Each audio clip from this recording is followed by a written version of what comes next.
Hey guys, this is A&K Airsoft, and this is going to be an update video from where my ACR, my A&K Masada ACR was before.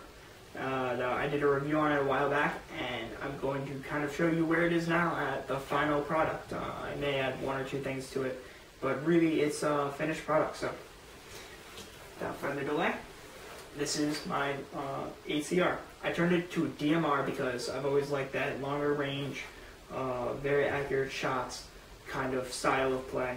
So I changed it to a DMR. The gun itself is a very long gun, so I had a good barrel to work with to start out with, and I just increased the length from there.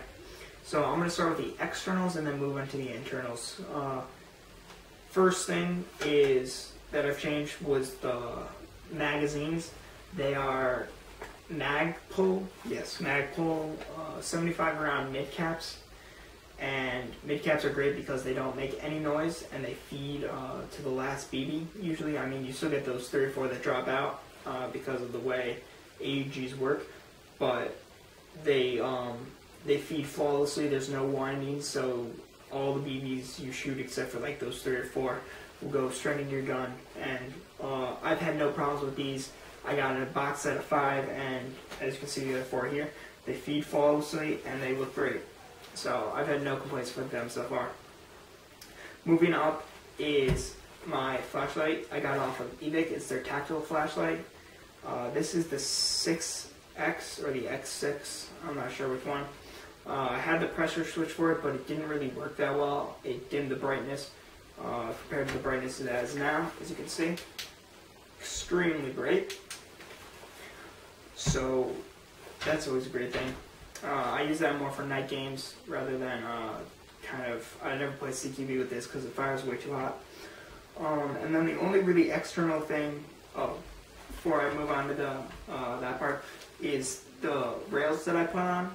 These are they're aftermarket, very cheap Chinese clones, but they're made out of good metal. And I had to modify the handguard a little bit, but they're for the MOE M4 handguard.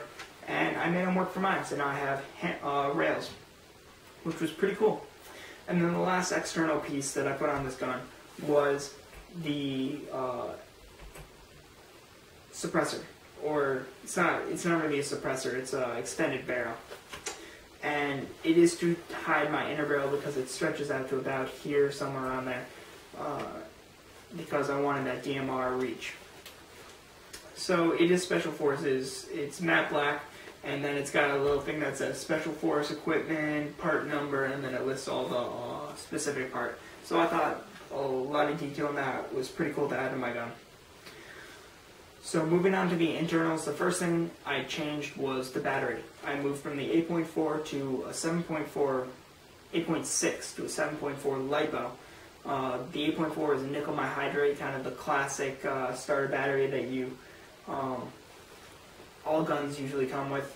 And so I switched to the 7.4 Lipo.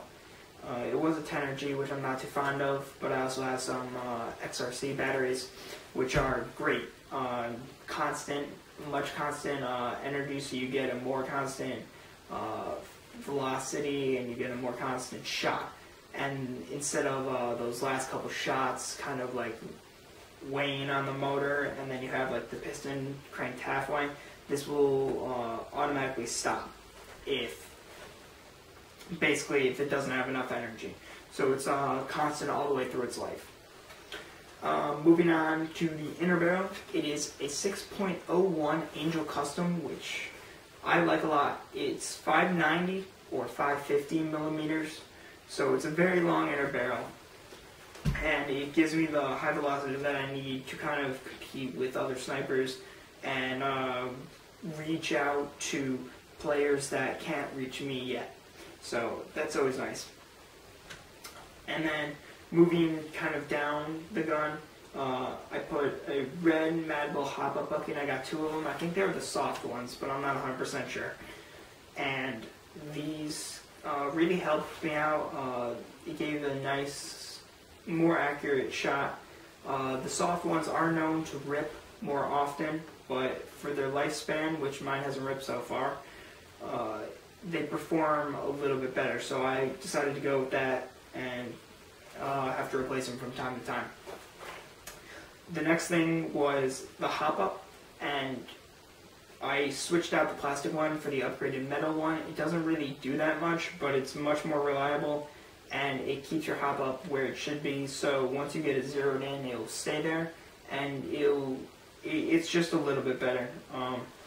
So it's not a must-need upgrade, but I would recommend it.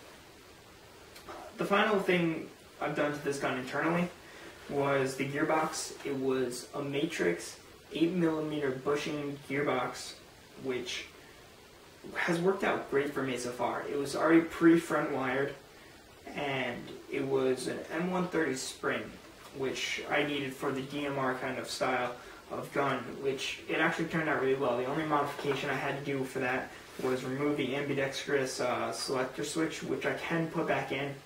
I'm thinking about doing that, but I don't really use it that much, so.